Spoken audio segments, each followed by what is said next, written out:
اور انگزائٹی جو ہے نا یہ کسی فیوچر اورینٹیڈ ریزن کی وجہ سے ہو سکتی ہے، اور یہ ایک لانگ ایکٹنگ رسپانس ہے، اور اس کا مین مقصد جو ہوتا ہے کہ اس فیئر کو جلد از جلد ڈیفیوز کیا جائے.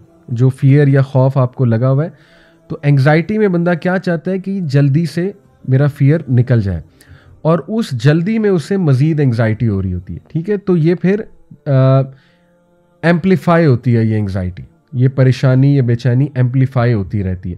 تو اس لیے ہمیں اس کو بڑا ٹیکنیکلی انشاءاللہ دیکھنا ہوگا، اور اس کے سلوشنز بھی انشاءاللہ ہمیں ٹیکنیکلی جو ہے وہ دیکھنے ہوں گے. تو آگے چلتے ہیں، کچھ ہم سائنس کی جو ہے نا جی وہ بات کر لیتے ہیں. اچھا، اس سے پہلے انگزائٹی کی مزید کچھ آپ کو کازز بتاتا ہوں جو جنرلی نارمل لوگوں کو انگزائٹی ہوتی ہے. ایک تو سویئر انگزائٹی ہے نا، جس کا میں نے ذکر کیا کہ لوگوں کو لگتا ہے کہ ہمارے دل میں درد ہے، یا لوگوں کو سانس نہیں آ رہا ہوتا، وہ تو پینک اٹیکس ہیں.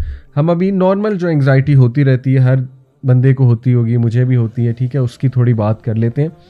اور اس کی کچھ کازز ہیں: اسٹریس، دباؤ لینا کسی چیز کا بہت زیادہ، اور ظاہر ہے بندہ کسی انکمپلیٹ ٹاسک کا دباؤ لیتا ہے، اوور تھنکنگ کر کے کسی چیز کا دباؤ لے لیتا ہے، یا کوئی پورا دن اسٹریسفل ہے اس کا، صبح سے لے کے رات تک اس کا دباؤ لیا ہوا ہے، تو ہو سکتا ہے کہ وہ انگزائٹی میں تبدیل ہو جائے وہ دباؤ، اور انسان کا دل گھبرانے لگے، اور ظاہر ہے کہ انسان کا کچھ کرنے کا دل نہ کرے. اسی طرح خوف جڑا ہوا ہے انگزائٹی کے ساتھ. اسی طرح انسرٹنٹی جڑی ہوئی ہے. انسرٹنٹی سے مراد ہے کہ پتہ ہی نہیں کہ بنے گا کیا، ٹھیک ہے نا، یعنی مستقبل کا خوف اور انسرٹنٹی کہ پتہ نہیں میری جاب لگے گی نہیں لگے گی، پتہ نہیں میرے حالات بہتر ہوں گے کہ نہیں ہوں گے، پتہ نہیں میرا رشتہ ہوگا کہ نہیں ہوگا. تو اسی کو لے کر بیٹھے رہنا، اور وہ بھی انگزائٹی پھر اختیار کر جاتی ہے یہ چیز. پھر کوئی انکمپلیٹ ٹاسک ہے، اس کی انگزائٹی ہو سکتی ہے، اور یہ چونکہ یہ ایک انٹرنل چیز ہوتی ہے نا، تو آپ کو پتہ بھی نہیں لگتا کہ کس طرح سے اٹیک کر دے گی، کیونکہ ہمارا جو unconscious part of the brain ہے، جو لاشعور ہے، وہ بہت ہی سیکریٹیو مینر میں ایکٹ کرتا ہے، رائٹ. تو اسی لیے کہتے ہیں نا کہ پازیٹیو سوچ اور پازیٹیو خیالات کی بہت فوقیت ہے.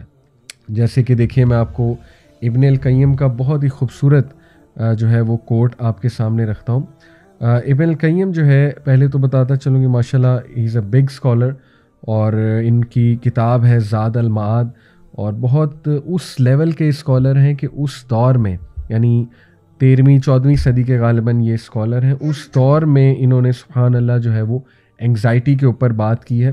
تو Zad al-Maad volume 2 page 325، I am quoting Imam al-Qayyim, وہ کہتے ہیں: the past can never be changed اور کریکٹڈ وتھ سیڈنس. ماضی جو ہے اس کو کبھی بھی آپ حزن سے، غم سے چینج یا کیور نہیں کر سکتے، بلکہ اس کا فائدہ ہی نہیں ہے کہ ماضی پر ہی غم کرتے رہنا، بلکہ، اور یہ انتہائی پریکٹیکل ٹپ ہے. انفیکٹ میں کہتا ہوں کہ اگر آپ صرف اس ایک کوٹ کو لے لیں تو آپ یہیں پہ لیکچر ختم کر سکتے ہیں کہ بس میرا کام ہو گیا، لیکن ہم انشاءاللہ مزید ڈیپتھ میں جائیں گے. وہ کہتے ہیں کہ بٹ رادر ود کنٹینٹمنٹ، رضا جسے کہتے ہیں، کنٹینٹمنٹ یعنی غنا، یعنی کہ راضی ہونا، ٹھیک ہے، رضا سے نکلا ہے. گریٹیٹیوڈ یعنی حمد، اللہ تعالیٰ کی حمد بیان کرنا، شکر گزاری کرنا. پیشنس یعنی کہ صبر. اے فرم بلیف ان ڈیسٹنی، ایمان بالقدر. اور the verbal recognition that every thing occurs by the ڈکری of God. Verbally یہ جملہ ادا کرنا جو ہمارے نبی نے ہمیں سکھایا ہے کہ ہر چیز اللہ کی مرضی سے ہوتی ہے، اور وہ جملہ کیا ہے؟ قدر اللہ وما شاء فعل. اب میں آپ کو دوبارہ سناتا ہوں. امام ابن القیم نے کہا کہ ماضی کو کبھی بھی آپ حزن سے، غم سے کیور نہیں کر سکتے، اور رونے کا فائدہ ہی نہیں ماضی کے اوپر. ماضی جو ہے وہ ان 4 چیزوں سے کریکٹ ہوتا ہے. نمبر 1، کنٹینٹمنٹ، رضا، کہ میں کنٹینٹ ہوں، جو ہوا الحمدللہ. اللہ سبحانہ وتعالیٰ میری لائف کے کنٹرولر ہیں، اللہ سبحانہ وتعالیٰ کی کوئی بہتری ہوگی اس میں تو الحمدللہ. اور یہی دوسری چیز گریٹیٹیوڈ، یعنی جو الحمدللہ کہنا ہے، رائٹ. اور تیسرا ہے پیشنس، صبر. صبر کے ساتھ ڈیل کرنا، یعنی آپ کو وسوسے آئیں گے، خیالات آئیں گے، آپ کو اوور تھنک کرائے گا شیطان، کیوں ہوا، میری ہی کوئی غلطی تھی. آپ کیلکولیشنز لگانے بیٹھ جائیں گے، کیوں ہوا، یہ ہوا ہوگا، ایسا کیا ہوگا. فائدہ کیا ہے کیلکولیشنز لگانے کا؟ اپنی صحت خراب کریں گے. جو ہونا تھا ہو گیا، ٹھیک ہے. اب اس پہ اتنا زیادہ سوچنے کا مقصد کیا ہے، فائدہ کیا ہے؟ تو صبر، ٹھیک ہے، خاموشی، الحمدللہ، گریٹیٹیوڈ، کنٹینٹمنٹ، میں راضی ہوں، اللہ کی رضا میں راضی ہوں. اور اس کے بعد ایمان بالقدر. چوتھی چیز ایمان بالقدر، کہ دیکھو اللہ سبحانہ و تعالیٰ کی قدر ہے، یہ اللہ کی ڈکری ہے.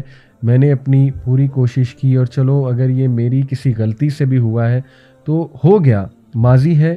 اب مجھے حال کا دیکھنا ہے اور انشاءاللہ مستقبل اللہ سبحانہ و تعالیٰ سنبھال لے گا. تو یہ ایمان بالقدر بہت ضروری ہے. اور اس کے بعد پانچویں چیز، میں نے 4 کہا تھا، 5 چیزیں. پانچویں چیز ہے کہ وربلی یہ جملہ ادا کرنا کہ قدر اللہ و ما شاء فعل. یہ اللہ کے نبی صلی اللہ علیہ وسلم نے ہمیں حدیث میں سکھایا کہ کبھی بھی یہ نہ کہو کہ اگر ایسا ہو جاتا تو ایسا ہو جاتا، یا اگر ایسا ہو جاتا تو یہ ہو جاتا. کیونکہ جو لفظ اگر ہے وہ شیطان کی طرف سے، اور شیطان کو لوپ ہول ملتا ہے کہ اگر والا جو ہے نا لفظ پکڑ کے پھر آپ کو اوور تھنک کروائے. رادر یو شوڈ سے، میں آپ کو حدیث سنا رہا ہوں، اللہ کے نبی صلی اللہ علیہ وسلم کا اگر نہ کہو، کاش نہ کہو اور اگر نہ کہو، آپ کہو قدر اللہ ما شاء فعل. یعنی کہ اللہ سبحانہ و تعالیٰ کی طرف سے لکھا ہوا تھا، جو ہوا میں اس پہ راضی ہوں، اور بے شک ہر چیز اللہ سبحانہ و تعالیٰ کی مرضی سے ہوتی ہے. تو یہ بہت ہی امپاورنگ چیزیں ہیں، یہ 5 جو چیزیں بتائی گئی، اس پہ سوچئے گا. اس سے بہت زیادہ انشاءاللہ جو ہے وہ انسان اپنے آپ کو کنٹرول کر سکتا ہے. بہرحال کچھ سائنس کی ہم بات کرتے ہیں، انگزائٹی کے کچھ سمپٹمز اور سائنس. سب سے پہلے ایک فرق میں بار بار بتا رہا ہوں کہ نارملی اینکشیس ہونا، پریشان اور بے چین ہونا از ناٹ اینگزائٹی. وہ نارمل ہے اور وہ ہر انسان کو کسی نہ کسی موقع پہ ہوتی ہے.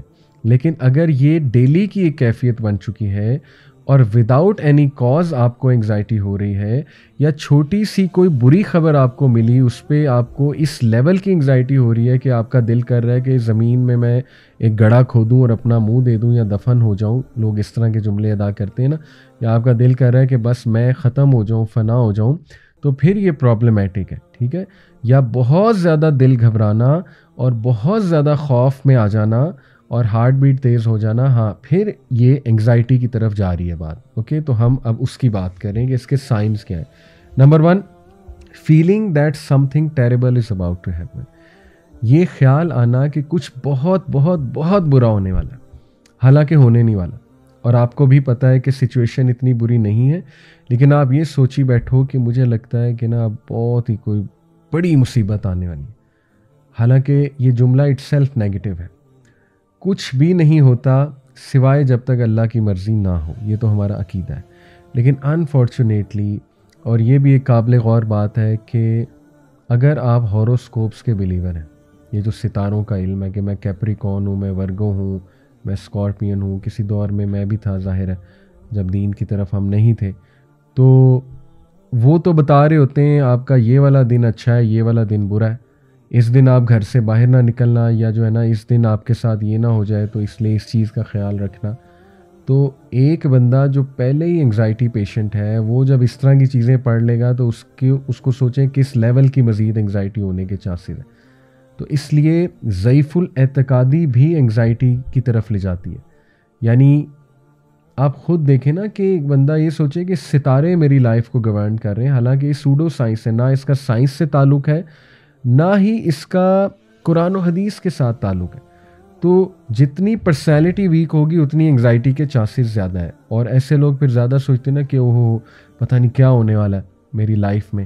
تو اسی طرح ہو سکتا ہے کوئی نائٹ میئر آپ کو آیا ہو، وہ نائٹ میئر ڈراؤنا خواب آپ کے سر پہ سوار ہو گیا اور آپ سوچ رہے ہیں کہ آج تو میں گیا، یعنی آج تو میں نے دیکھ لیا تھا، آج تو میں نے کالا سانپ خواب میں دیکھا تھا. تو پھر اللہ کے نبی صلی اللہ علیہ وسلم نے کیا کہا؟ ایک صحابی نے اپنا خواب بیان کیا کہ یا رسول اللہ صلی اللہ علیہ وسلم، میں نے اپنا سر کٹا ہوا دیکھا ہے، وہ آگے بھاگ رہا تھا، میں اس کے پیچھے بھاگ رہا تھا. تو اللہ کے نبی صلی اللہ علیہ وسلم نے کیا کہا کہ 3 بار سپٹ کرو لیفٹ شولڈر پہ تھوک، اور اعوذ باللہ من الشیطان الرجیم پڑھو اور جھٹک دو، فورگیٹ اباؤٹ اٹ، کیونکہ وہ شیطان کی طرف سے، اور شیطان انسان کو پریشان کرتا ہے. تو اس لیے جتنا عقیدہ انشاءاللہ اسٹرانگ ہوگا, جتنی ول پاور انشاءاللہ اسٹرانگ ہوگی, تو انشاءاللہ امید ہے اللہ کے فضل سے اتنا انسان جو ہے وہ انگزائٹی سے بچ جائے گا. anyway, اس کے بعد دوسرا جو سائن ہے unable to concentrate on anything, جسے کہتے ہیں برین فاگ. یعنی جب انگزائٹی اٹیک ہوئی ہو تو جسے کہتے ہیں نا ہوائیاں اڑ چکی ہیں اور کچھ سمجھ نہیں آ رہا ہے, ایک بندے سے بات کی جا رہی ہے لیکن وہ لاسٹ ہے اور اس کے پسینے چھوٹ رہے ہیں اور اس کو آواز بھی ایون آپ کی نہیں جا رہی ہے, کچھ سمجھ ہی نہیں آ رہا ہے, ٹھیک ہے نا. تو یہ بھی ایک سائن ہے انگزائٹی کا. اس کے بعد feeling like having a heart attack and a sinking heart feeling, یعنی کہتے ہیں نا میرا دل ڈوب رہا ہے اور ایک سنکنگ فیلنگ ہے, ہارٹ سنک ہو رہا ہے میرا بہت زیادہ. تو یہ بھی ایک one of the symptoms of anxiety ہے کہ آپ کو جیسے ہارٹ میں درد ہو رہی ہے اور دل ڈوبا جا رہا ہے میرا. اوکے, اس کے بعد ریسٹ لیسنس اور فیلنگ آن ایج, بے چین کیفیت, بہت زیادہ بے چین. یعنی ایک بندہ نا اپنی انگلیاں بہت ہلا رہا ہے, ٹھیک ہے نا, یا اپنے پیروں کو بہت ہلا رہا ہے, یا ٹویچنگ بہت کر رہا ہے, ٹویچنگ آف دی آئیز ہوتی ہے نا, یعنی آنکھوں کو اس طرح سے کرنا, اور جو ہے نا وہ اپنے ہونٹ بار بار بھینچ رہا ہے اس طرح سے. آلدو یہ ڈزنٹ نیسیسریلی مین کہ بہت سویئر انگزائٹی ہے, یہ تو ہر بندے کو ہو سکتی ہے اس طرح کی سوشل سچویشنز میں, اسپیشلی جب ہم کسی گیدرنگ میں بیٹھے ہوتے ہیں. بٹ اگر یہ بہت زیادہ ہو رہی ہے تو پھر ڈیفینیٹلی یہ بھی ایک سمٹم ہے انگزائٹی.